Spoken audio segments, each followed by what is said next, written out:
Good morning from New York City. Before I get started this morning, I would like to ask one last time if any of you are willing to record a video testimonial or a video review of Dear Constance. That would be super helpful to me. It should probably be 45 seconds or less. And just to give you an idea, they're going to go on the website, probably within a little old-fashioned television set if we're able to pull that off. And as you're recording it, think of the fact that we're doing it for someone who may have discovered me through the media and is coming to the website for the first time. Maybe they've heard an episode, maybe they haven't. So you're not speaking to me, you're speaking to people that we don't know. Thank you in advance, and please do support me on this if you have a minute. I'd love to get it by Friday if possible. So, on to what I want to talk about today. I got together with my dear buddy, Sarah Forden. She is one of my most intimate friends, and we talk and we have wonderful conversation, but we hadn't been together in a long time, since I believe last September. And we were looking forward to a Sunday of our favorite shenanigans together. But what happened is when I went to pick her up, I saw immediately that she was very tired. Now, mind you, we had had many message exchanges about how our day was going to go. And the minute I saw her, I thought to myself, we need to reset here. Anyway, without getting into too many details, we had decided in advance that we were going to have an early meal. We knew exactly where we were going, and we both wanted to get a good night's sleep, right? So anyway, when I picked her up and I saw that she was so tired, I suggested that we start with the meal and a nap. Because while there were lots of things that we wanted to do, what was most important to us was simply to be together. So that turned out to be a great idea. We had this wonderful meal, we had a nice nap, and having had that reset, off we went into New York City on a very busy Sunday.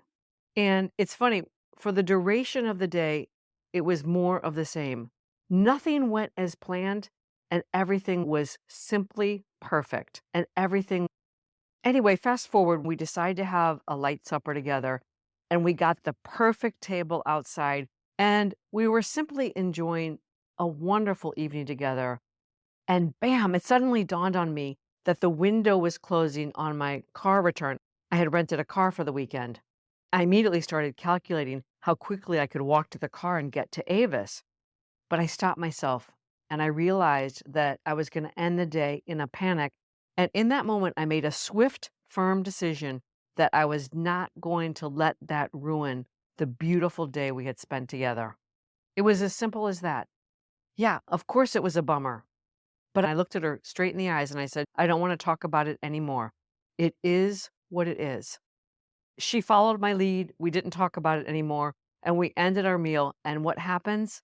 Just as we were leaving the restaurant to walk up 3rd Avenue towards the car and to get Sarah back to her hotel, it started to rain. And I said, we need to grab a taxi. And she said, no, let's walk in the rain. And I said, no, it's going to come down. And sure enough, it started coming down.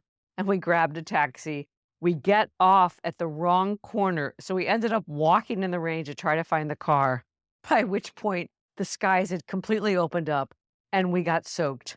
Anyway, as I was driving home, I felt this exuberant sense of joy, and I felt so much gratitude for our beautiful day and our beautiful friendship. And I kept thinking to myself, what a perfect day. It was just so ironic that everything kept going sideways and the day kept getting better and better. We just embraced it. And I was thinking about my father, because on those hot, balmy summer nights in St. Louis when I was growing up, there was nothing better than a summer shower, and my father loved it. And oftentimes we'd be walking and it would start to rain, and he would say to me, don't ever let the rain ruin anything. I was thinking to myself as I was getting ready for bed, thank God I didn't let the extra day fee on the Avis car rental ruin a day in which nothing went as planned and everything was simply perfect. That's all for today. Until next time, from my heart to yours.